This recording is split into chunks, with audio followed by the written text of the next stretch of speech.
Praise lord. యేసుక్రీస్తు నామములో మీ అందరికీ వందనాలు తెలియజేస్తున్నాను.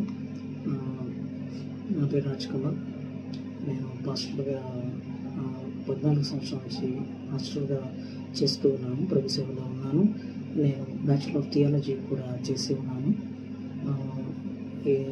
అడ్వకేట్ లాయర్గా అవడానికి దేవుని చిత్తంలో ఏదైతే ఉందో మనం ఎరుగం కనుక ఆయన చిత్త ప్రకారంగా నేను మరి అడ్వకేట్గా లాయర్గా కూడా అయ్యాను. అయితే చాలామంది చాలా రకాలుగా మాట్లాడినప్పటికీ నేను ఎలాగైనా ఒక క్రిస్టియన్స్కి సంబంధించి కూడా చెప్పాలి, లాయర్స్కి కూడా మనం కలుసుకొని ఒక చిన్న గెట్ టుగెదర్ పెట్టుకోవాలని ఒక ఆశ కలిగి ఉంది. దానికోసంగానే నేను ఈ గ్రూప్ని ఏర్పాటు చేశాను. క్రిస్టియన్ లాయర్స్ ఫెలోషిప్ అని ఒక గ్రూప్ని తయారు చేశాను. నేను అన్నీ షేర్ చేయలేకపోయినా కానీ చాలామంది మన గ్రూప్లో ఉండే వాళ్ళు ప్రతిరోజు ఏదో ఒకటి షేర్ చేసుకున్నారు. అందుకని వాళ్ళందరిని బట్టి వాళ్ళందరికీ కూడా నేను వందనాలు తెలియజేస్తున్నాను. ఈరోజు నేను ప్రత్యేకించి ఒక చిన్న వాక్య భాగాన్ని మనం చెప్పుకుందాం. ఒక చిన్న వాక్యం, చాలా చిన్న వాక్యం. నేను చాలా క్లుప్తంగా నేను ఈ వాక్యాన్ని చదివి ముగిస్తాను. పర్సిస్టెన్స్ ఆఫ్ ద ప్రేయర్, లూకాసు వార్త 18వ అధ్యాయము 1 నుంచి 8 వచనాల దాకా ఉన్న ఆ లేఖన భాగంలో నుంచి కొన్ని విషయాల గురించి మనం ఈరోజు చదువుకుందాం. వారు విసుగుగా నిత్యము ప్రార్థన చేయుచుండవలనటకు ఆయన వారితో ఈ ఉపమానము చెప్పెను. దేవునికి భయపడకయు మనుషులను లక్ష్య పెట్టకయు నుండి ఒక న్యాయాధిపతి ఒక పట్టణంలో ఉండెను. ఒక పట్టణంలో ఒక న్యాయాధిపతి ఉన్నాడంట. ఆ న్యాయాధిపతి దేవునికి భయపడట్లేదంట, అలాగే మనుషులను కూడా లక్ష్య పెట్టట్లేదంట. అటువంటి న్యాయాధిపతి ఒక పట్టణంలో ఉన్నాడు.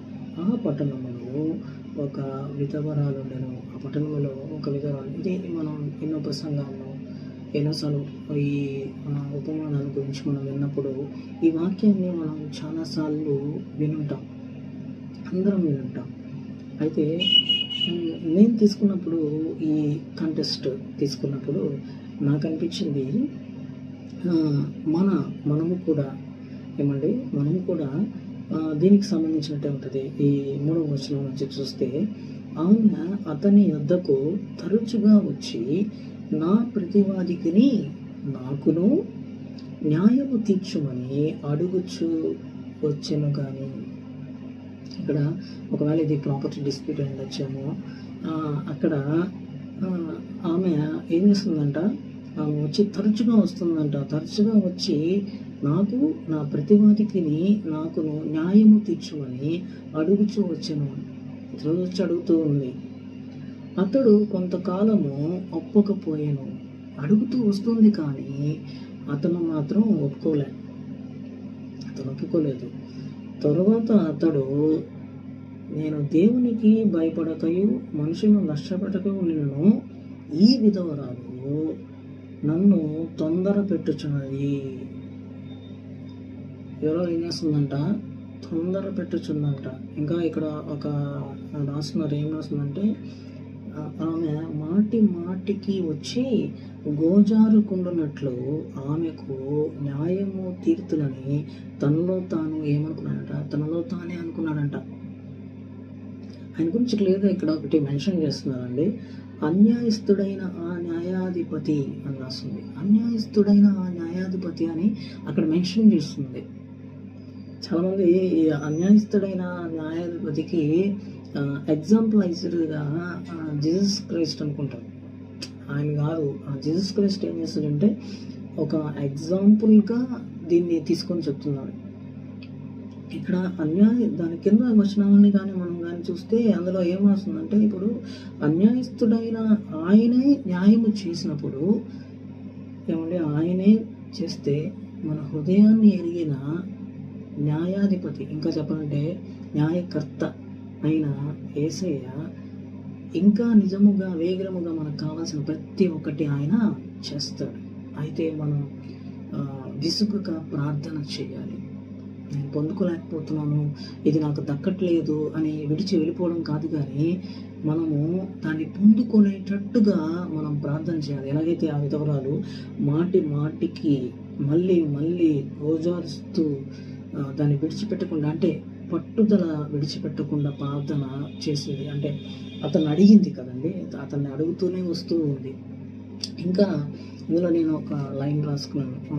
అంటే మనకి సంబంధించినట్టు ఒకవేళ దీన్నే మన భాషలో చెప్పాలి అంటే, ఆమె ఒకవేళ మన భాషలో చెప్పాలంటే కేసుని తీసుకోకుండా, ఆ విధవరాలి కేసుని తీసుకోకుండా గొప్ప శోభలోనికి తీసుకెళ్ళాడు, గురి చేశాడు అతను.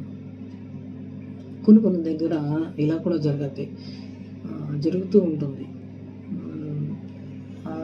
న్యాయము తీర్చకుండా మాటికి వాళ్ళని వస్తూ ఉంటారు, పోతూ ఉంటారు. మాకు ఇంకా న్యాయం జరగలేదని వాళ్ళు కూడా ఒక బాధకి లోనవుతూ ఉంటారు. కొందరు అని చెప్తున్నాను నేను. అటువంటి స్థితిలో మనం లేకుండా దేవుడు మనల్ని సరైన మార్గాల్లోకి మనల్ని నడిపిస్తున్నాడని నేను అనుకుంటున్నాను. సరైన మార్గంలో నడిపిస్తున్నాడని అనుకుంటున్నాను. ప్రతి ఒక్కరూ న్యాయము చేసే వారిగా మనల్ని ఒక ప్రత్యేకమైన గుంపులోకి దేవుడు చేర్చి ఉన్నాడు. క్రైస్తవమైనప్పటికీ ప్రతి ఒక్కరూ ఒక న్యాయస్థానంలో న్యాయవాదిగా మనల్ని ఉంచాడు, న్యాయకర్తగా మనల్ని ఉంచాడు దేవుడు. గొప్ప ఆధిక్యతను నీకు నాకు దేవుడు ఇచ్చాడు. కాబట్టి మనము కూడా ఎవరికైతే మనం న్యాయం చేయాలనుకుంటున్నాం, వారికి న్యాయం చేయకుండా విడిచిపెట్టకుండా వాళ్ళకి న్యాయం చేసేలాగా మనం చేద్దాం. జస్ట్ ఎగ్జాంపులైజర్ కోసంగా నేను ఈ వాక్య సందేశాన్ని తీసుకున్నాను. ఈ వచనాలని, లేఖన భాగాలని బట్టి జస్ట్ ఎగ్జాంపుల్గా అలాగా మనం కూడా కేసు ఇలా నేను చెప్పుకుంటూ వచ్చాను. అంటే మన క్రిస్టియన్ లాయర్స్ ఫెలోషిప్కి సంబంధించినట్టు మనంతా లాయర్స్ కాబట్టి ఆ ప్రకారంగా కూడా దీన్ని జస్ట్ నేను ఎగ్జాంపులైజ్గా చేశాను అంతే. అయితే మనం దేవునికి విసుగుగా ప్రార్థన చేయాలి. ప్రతి విషయంలో మనం ప్రార్థన చేయాలి. మన ప్రార్థనలు ఎలా ఉన్నాయో మరి ప్రతిరోజు లేచి ప్రార్థన చేస్తున్నాము. రొటీన్ అయిపోయింది కదండి ఇప్పుడు మన లైఫ్స్ ఎలా అయిపోయినాయి. ఉదయకాలం లేచి ప్రార్థన చేస్తున్నాము, ఉదయకాలం లేయంగానే హడావిడి మనకు తెలుసు కదా. క్రూషియల్ టైం 10-15 టైం నుంచి 12 దాకా కాల్ వర్క్ బాగా బిజీ అయిపోతున్నాం. ఈ బిజీ వర్క్ల్లో ఒకవేళ నేను దేవుణ్ణి మర్చిపోతున్నాను, దేవుణ్ణి విడిచిపెట్టేస్తున్నాను. ఒకసారి మనం పరిశీలించుకుంటూ దేవుని వైపు మనం ఒక అడుగు ముందుకు వేసి ఆయనకి మనం ప్రార్థన చేద్దాం. మనకు కూడా ప్రతికూల పరిస్థితులు, అనుకూల పరిస్థితులు ఏముండవు. ప్రతిసారి అన్ని అనుకూల పరిస్థితులు, ప్రతికూల పరిస్థితులు చాలామంది అందరికీ రకరకాలుగా ఉంటాయి. ఎన్నో సమస్యలు ఉంటాయి. ఆ సమస్యల్లో మనమందరం కూడా ఏదో ఒక సమస్యల్లో చిక్కుకొని ఉంటాం. కాబట్టి వాటిలన్నిటి నుంచి విడిపించబడేది అనీతి గల ఒక అతను ఒక్కడే న్యాయకర్తగా ఉన్న ఆ యేసయ్య ఒక్కడే. ఆయన ఒక్కడికే మనం ప్రార్థన చేసినప్పుడు ఆయన చిత్తములో ప్రతి ఒక్కటి మనకి ఏదైతే మేలుగా ఉందో వాటిలన్నిటినీ మనకి ఆయన దయచేస్తాడు. ప్రతి ఒక్కటి ఆయన దయచేస్తాడు. అయితే మనం విసుగుగా ప్రార్థన చేయాలి, పట్టుదలతో మనం ప్రార్థన చేయాలి. అలా మనం ప్రార్థన చేసి ఏదైతే మేలైనదో దాన్ని మనం పొందుకోవాలి. అలా మనం ప్రార్థన యందు పట్టుదల కలిగి విసుగుగా నిత్యము ప్రార్థన చేసేవారిగా మనం ఉండాలని దేవుడు ఈ ఉపమానం ద్వారా మనకు కూడా తెలియజేశాడని, అలాగే మన అనుదిన స్థితి ఎలా ఉంది వాటిని కూడా ఒకసారి మనం పరిశీలించుకోవాలని దేవుడు మనకి ఈ వాక్యం ద్వారా తెలియజేస్తున్నాడు. అందరికీ మరోసారి వందనాలు తెలియజేస్తున్నాను. నేనే కాదు, పాస్టర్గా మీరు కూడా ఎవరో ఒకరు ఒక్కొక్క వారం కానీ 2 వారాలకు ఒకసారి కానీ ఒక మెసేజ్, ఒక 10 minutes మెసేజ్ ఎవరైనా చెప్పొచ్చు, మీరు కూడా చెప్పాలని కోరుకుంటున్నాను. ఆమేన్.